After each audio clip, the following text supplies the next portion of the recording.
আজকে যদি আল্লাহর দরবারে কথা বলতে পারে তাহলে হযরত নূহ আলাইহিস সালাম আল্লাহর দরবারে কথা বলতে পারবেন। লোকেরা এই কথা শুনে চলে যাবেন নূহ আলাইহিস সালামের কাছে। আল্লাহ নবী নূহ আলাইহিস সালামের কাছে গিয়ে বলবো, নূহ আলাইহিস সালাম, আল্লাহ পাক আপনাকে কাফেরদের প্রতি সর্বপ্রথম কালিমার দাওয়াত দেওয়ার জন্য আপনাকে আল্লাহ পাক সর্বপ্রথম পাঠিয়েছেন।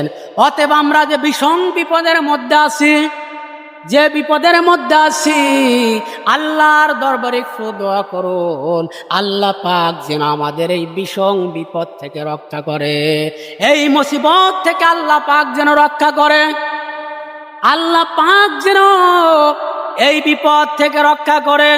নূহ আলাইহিস সালাম বলবে, ও আমার কওমের লোকেরা, তোমরা শুনে রাখো, আমি নূহ আলাইহিস সালাম আল্লাহর দরবারে যে ফরিয়াদ করব, আল্লাহ পাক আজ এত বেশি রাগান্বিত হয়েছে, এর পূর্বে এত বেশি রাগান্বিত হন নাই, এর পরেও তিনি এত রাগান্বিত হবেন না।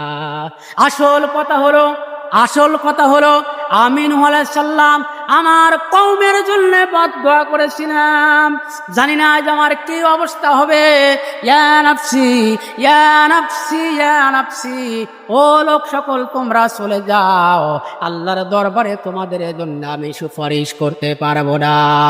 আমার নিজেই কি অবস্থার মধ্যে হবে। আমি নূহ আলাইহিস সালাম যদিও নবী হই, নবী হওয়ার পরে আমি যে বদদোয়া করেছিলাম, আমার লোকদের উপর জন্য বদদোয়া করেছিলাম, বদদোয়া কিসের জন্য করেছিলাম?